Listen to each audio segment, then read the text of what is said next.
ഈ അവസരത്തിൽ രവീന്ദ്രൻ മാസ്റ്റർ ഒരു പാട്ട് പാടി സിനിമയിൽ വളരെ ജനകീയനായി എത്തിയ ഒരാൾ, നമുക്കെല്ലാം പ്രിയപ്പെട്ട ഒരുപാട് പാട്ടുകൾ പാടിയിട്ടുള്ള ഒരാൾ, പ്രിയപ്പെട്ട ഗായകൻ ബിജു നാരായണൻ രവിയേട്ടനെ ഓർക്കും.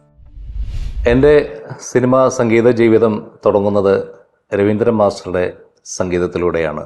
അല്ല, അദ്ദേഹത്തിൻ്റെ പാട്ട് പാടിയിട്ടാണ് മലയാള ചലച്ചിത്ര രംഗത്തേക്ക് വരുന്നത്. അതൊരു വലിയൊരു ഭാഗ്യമായിട്ടും നിമിത്തമായിട്ടും കരുതുകയാണ്.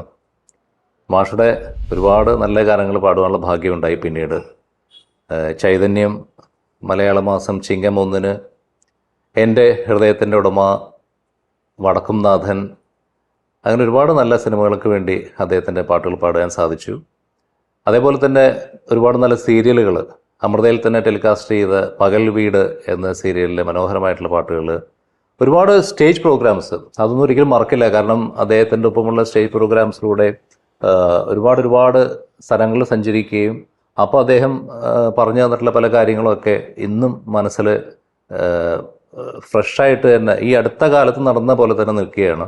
10 വെളുപ്പിന് മുറ്റത്തു നിൽക്കണ കസ്തൂരി മുല്ലയ്ക്ക് കാതുകുത്ത്, എൻ്റെ കസ്തൂരി മുല്ലയ്ക്ക് കാതുകുത്ത്. മാഷുടെ ഓർമ്മകൾക്ക് മുമ്പിൽ എൻ്റെ ഹൃദയാഞ്ജലി. മലയാള സംഗീത സാഹിത്യ ഗാനരചയിതാക്കൾ അല്ലെങ്കിൽ പാട്ടെഴുത്തിലെ ഒരു താരമായി, അല്ലെങ്കിൽ പാട്ടെഴുത്തിന്റെ പ്രസക്തിയെക്കുറിച്ച് മലയാളികൾ ശ്രദ്ധിച്ചു തുടങ്ങുന്ന ഒരു ഏരിയയിൽ അതിൻ്റെ പ്രഥമ ഗണനീയനായി വന്ന ഒരാളുടെ മകൻ, നിരവധി പാട്ടുകൾക്ക് വരികൾ എഴുതിയിട്ടുള്ള ഒരാൾ, എഴുത്തുകാരൻ, വളരെ സ്നേഹപൂർവം ഈ ഒരു ഓർമ്മ പുതുക്കലുകൾക്ക് വീണ്ടും പുതുമകൾ സമ്മാനിക്കാൻ വേണ്ടി ഇങ്ങോട്ടേക്ക് സ്വാഗതം ചെയ്യുന്നു വളരെ പ്രിയപ്പെട്ട വയലാർ ശരത്ചന്ദ്രവർമ്മ.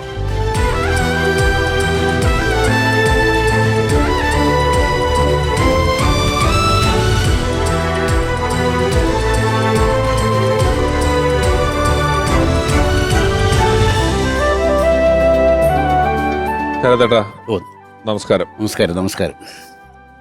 ശരത്തേട്ടനും കൂടെ വന്നതോടുകൂടി നമുക്ക് എനിക്കൊരു ധൈര്യമായി. ഇതിനകത്ത് 2 കാര്യമുണ്ട്. ഒന്നെന്ന് പറഞ്ഞാൽ എന്നെ സംബന്ധിച്ച് ഇതൊരു രവീന്ദ്ര മണ്ഡല കാലമാണ്. അതിലെ തന്ത്രിയാണിത്. അക്ഷരം കൊണ്ട് അദ്ദേഹത്തെ അഭിഷേകം ചെയ്യുന്നു. ഉറക്കപാട്ടും ഉണർത്തുപാട്ടും പാടുന്ന ദാസേട്ടന്റെ പ്രതിനിധി അദ്ദേഹം ഉണ്ട്. ഭാര്യ പ്രഭയ, ശരിക്കും പ്രഭാവ്, അതെ, ശാസ്താവിന്റെ എന്ന് പറഞ്ഞാൽ പ്രഭയ്ക്ക് വരെ ശോഭ എന്നുള്ളൊരു അർത്ഥമുള്ളൂ. അർത്ഥം മാത്രമേ വരുന്നുള്ളൂ. ഇതിനിടയ്ക്ക് ഞാൻ പമ്പയില് മസാല ദോശക്കട നടത്തുക, അതൊക്കെ ആയിക്കോളും. പമ്പയില് കോൺട്രാക്ട് ബേസിസിൽ നാളികേര വിൽപ്പനയും മസാല ദോശയും ഞാൻ ഏതെങ്കിലും ഞാൻ മസാല ദോശ തിന്നിട്ട് ഒരു ദിവസം നിരീക്ഷ മുകളിൽ കയറാറുണ്ട്.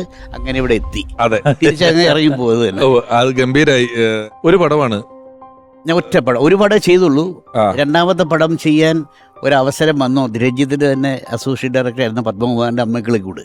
അപ്പം എന്നെ അതിനകത്ത് പെടുത്താൻ പറ്റി പറയും, ചിലപ്പോൾ എന്നല്ല, രവീന്ദ്രൻ മാസ്റ്ററെ ഇതിനെ പിടിക്കാൻ ചൂണ്ടയ്ക്ക് പിടിച്ചു നിർത്താനായിട്ട് തിരുമേനി ചേട്ടനെ പറ്റുള്ളൂ. അതുകൊണ്ട് ശരത്തിനെ എടുക്കുന്നില്ല. കാര്യം ഡയറക്ടർ പുതിയ ആളാണ്. അപ്പം അതുകൊണ്ട് തിരുമേനി ചേട്ടൻ തന്നെയുള്ളൂ. അതുകൊണ്ട് പൊക്കോളാൻ പറഞ്ഞു കോഴിക്കോട് നിന്ന്. പിന്നെ ഞാൻ ചെല്ലുമ്പോഴേ മാഷ് പറഞ്ഞത് വന്നിരിക്കുന്ന സ്ഥലം എവിടെയാണെന്ന് ഓർക്കണം. ഗിരീഷ് പുത്തഞ്ചേരിയും കൈതപ്പുറം ഉള്ള നാട്ടിലേക്കാണ്. കോഴിക്കോട് വെച്ചിട്ടാണ് ഞാൻ മീഡിയ ചെയ്യുന്നത്. അതുകൊണ്ട് വളരെ സൂക്ഷിക്കണം. അവരുടെ ഒരു മാനസികമായിട്ട് അനുഗ്രഹം മേടിച്ചിട്ടേ ഇരിക്കാവൂ എന്ന് പറഞ്ഞ് അങ്ങനെ തിരുവേനിയ മനസ്സുകൊണ്ട് ഗിരീഷ് അവിടെ വന്നു. പിന്നെ ഒന്നാമതേ ചെന്നപ്പോഴേ എനിക്ക് പേടി, എന്നെ വിളിച്ചപ്പോൾ തന്നെ എനിക്ക് പേടിയായി. കാര്യം രഞ്ജിത്ത് എന്ന മഹാ സംവിധായകൻ, രവീന്ദ്രൻ മാഷ് അങ്ങനെ നിൽക്കുന്നു. അപ്പം ചെന്നപ്പോഴേ എനിക്ക് തോന്നുന്നത് ഈ പിന്നെ തമ്പിച്ചേട്ടൻ്റെ പാട്ടായിരുന്നു. തിരുവനന്തപുരം ചേട്ടൻ പറ്റി പറയുന്നില്ല, പൂക്കളം കാണുന്ന പൂമരം പോലെ ഇങ്ങനെ നിൽക്കുകയാണ് അദ്ദേഹം. ഇങ്ങനെ നിൽക്കുകയില്ല 6 അടി പൊക്കത്തിൽ.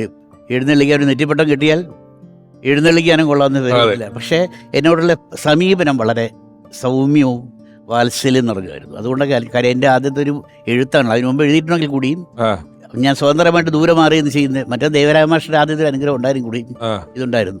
ആദ്യത്തെ പടത്തിൽ തന്നെ ശരത്തേട്ടൻ എഴുതിയ ആ 3 പാട്ടുകളും, ആ 3 പാട്ടുകളും എവർഗ്രീൻ ഹിറ്റ്സ് ആണ്. കഞ്ചമാണ്, നെഞ്ചിലുള്ള കിളിച്ചൊല്ലി, എല്ലാം അറിയുന്ന പ്രായമായില്ലേ, അതുപോലെ അതില് മറ്റൊരു പാട്ട് ഓമനെ തങ്കമേ എന്ന പാട്ടുണ്ടല്ലോ. ആ പാട്ട് ഇറങ്ങിയ സമയത്ത് എനിക്ക് ആ പാട്ട് കേട്ട് പഠിച്ചിട്ട് ഇതിന്റെ ഒരു വാക്ക് മാത്രം എനിക്ക് മനസ്സിലാവുന്നില്ല. ശരത്തേട്ടനെ ഫോണിൽ വിളിച്ചു ചോദിച്ചു, ശരത്തേട്ട എന്താണ് ഈ പൂവലങ്കം? പൂവലംഗം എന്നൊരു വാക്കുണ്ട്. അപ്പൊ ശരത്തേടൻ പറഞ്ഞു പൂ പോലെയുള്ള അംഗം എന്നാണ് അർത്ഥം എന്ന് പറഞ്ഞു തന്നതായിട്ട് ഞാൻ ഓർമ്മിക്കുന്നു. ഈ ആദ്യം എനിക്ക് ട്യൂണിട്ട് എഴുതുന്ന ആദ്യത്തെ പിന്നെ സിനിമ എനിക്ക് ഇപ്പം ആദ്യത്തെ ഈ ഓമനയെ തകവൽ ട്യൂൺ മാഷ് തന്നു. അപ്പം ഞാൻ 3 അക്ഷരത്തിൻ്റെ 2 വാക്കാണ് തുടങ്ങുന്നത്. നീ ഒരു കാര്യം ചെയ്യും, ഏതെങ്കിലും നല്ല 2 പെണ്ണുങ്ങളുടെ പേര് ഓർത്തോളം പറഞ്ഞു. അങ്ങനെ ഓർത്തു. പക്ഷെ അങ്ങനെ 2 പേര് ഉണ്ടായിരുന്നുള്ളൂ പിന്നീട് അറിഞ്ഞത്. അത് ഒരാളുടെ നമ്മുടെ നാട്ടിലെ ആളാ, അദ്ദേഹത്തിന്റെ ഭാര്യയുടെ പേര് തങ്കം എന്നും അദ്ദേഹത്തിന്റെ ഭാര്യയുടെ അനിയത്തിന്റെ പേര് ഓമനയെന്ന് എഴുതി കഴിഞ്ഞെങ്കിലും ചേട്ടാ ശരത്തെ എന്തിനാണ് 2 പേരും കൂടെ വേണമെന്ന്. പക്ഷെ എന്നെ അതിന് വഴി തെറ്റിച്ചിട്ടുണ്ടെങ്കിൽ അതിന് കാരണക്കാരൻ മാഷാണ്.